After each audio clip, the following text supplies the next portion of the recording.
Halo kawan smart, balik lagi nih ya kan. Nih, di kesempatan kali ini gue bakal ngasih fakta menarik.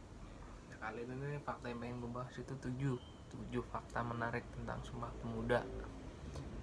Seperti seperti yang kita tahu ya kan, sejarah pemuda-pemuda Indonesia itu sangat berpengaruh di kemerdekaan Indonesia. Ya, seperti menjadi tonggak penggerak di kemerdekaan Indonesia. Sumpah Pemuda itu disebut sebagai kristalisasi semangat untuk menegaskan cita-cita berdirinya negara Indonesia. Di samping itu banyak lagi fakta Sumpah Pemuda yang perlu diketahui para pemuda, ya pemuda masa kini lah, biar buat contoh aja pemuda-pemuda dulu itu kayak gimana. Nah nih 7 fakta menarik Sumpah Pemuda. Yang pertama itu, Sumpah Pemuda itu awalnya tidak disebut Sumpah Pemuda. Pada kongres yang berlangsung, rumusan yang ditulis oleh Muhammad Yamin itu tidak disebut sebagai Sumpah Pemuda. Istilah Sumpah Pemuda baru muncul beberapa hari setelah kongres usai. Akan tapi peringatan Sumpah Pemuda itu tetap didasarkan pada tanggal pembacaan ikrar, yakni 28 Oktober. Nah, yang kedua, bahasa Belanda ada di mana-mana. Nah, ini bahasa Belanda ini boleh dibilang sangat mendominasi Kongres Sumpah Pemuda, ditandai dengan hampir sebagai pembicara dalam Kongres Sumpah Pemuda 2 yang saat itu menggunakan bahasa Belanda. Contohnya Siti Soindari. Misalnya pemuda yang turut menyampaikan pidato ini menggunakan bahasa Belanda di dalam Kongres. Tak hanya pembicara, notulen rapat dalam kongres pun ditulis. Meski begitu, ada juga yang mahir bahasa Melayu yang kelak menjadi bahasa Indonesia, yakni Muhammad Yamin, yang ia bertugas sebagai sekretaris sidang dan menerjemahkan pidato saat kesepakatan sidang dalam bahasa Melayu.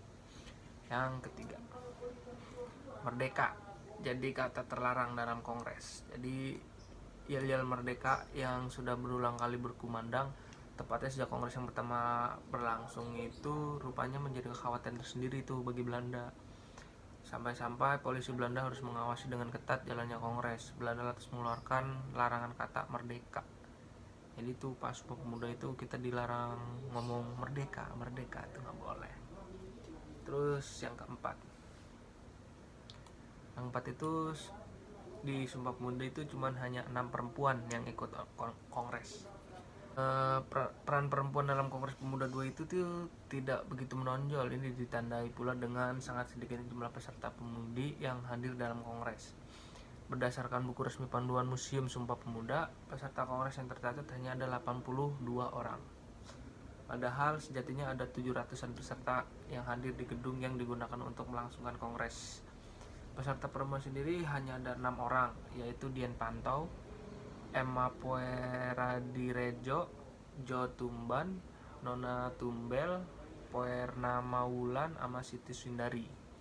Nah, dari ke-6 peserta perempuan tersebut, hanya 3 peserta yang turut menyampaikan pidatonya dalam kongres, yakni Mardan Safwan, Emma Pueradirejo, sama Siti Sundari.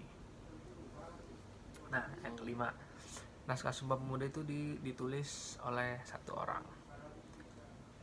Tahu siapa orangnya, yaitu Muhammad Yamin yang menjadi sekretaris dalam kongres. Dia digelar pada tanggal 27 sampai 28 Oktober tahun 1928. Ia juga berdiskusi bersama utusan lain dari berbagai daerah. Berdasarkan diskusi dalam rapat tersebut tercetuslah Ikrar Pemuda. Yamin sendiri bertugas untuk meramu rumusan dari hasil diskusi. Hebatnya tak butuh waktu lama bagi Yamin untuk merumuskan Ikrar Pemuda yang kemudian ia serahkan kepada kepala kongres yang bernama Sugiyono Jojopoespito. Sugiyono kemudian membaca rumusan Yamin dan memandang ke arahnya. Yamin cuma tersenyum ya kan. Dan dengan spontan Sugiyono membubuhkan parafnya. Seterusnya rumusan Yamin disetujui oleh seluruh utusan organisasi pemuda ke-6. Untuk pertama kalinya lagu Indonesia Raya diperdengarkan untuk pertama kalinya tuh pas Sumpah Pemuda. Itu diperdengarkan langsung oleh penciptanya Wage Redolf Supratman dengan gesekan biola, dia main pakai biola tanpa syair karena dikhawatirkan kata Indonesia dan merdekanya itu dalam syair itu bisa menimbulkan masalah dengan petugas dari polisi Belanda. Terus yang ketujuh itu peserta kongres banyak yang memakai peci, kayak sholat ya pakai peci.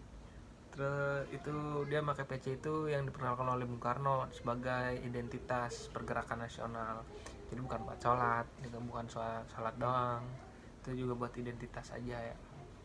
Terus banyak dipakai peserta kongres. Ini menandai bahwa awal penggunaan peci sebagai identitas pergerakan di forum resmi yang bersifat luas. Namun karena saat itu peci masih langka di Hindia Belanda, maka sebagai peserta kongres menggunting pinggiran topi Eropanya sehingga menyerupai peci. Nah itu ya. Nah cukup 7 aja nih faktanya Sumpah Pemuda. Buat kalian yang belum tahu akhirnya jadi tahu ya kan. Jadi simak terus dah channel ini biar kalian makin tahu ya kan, makin tahu makin smart. Oke. Bye bye.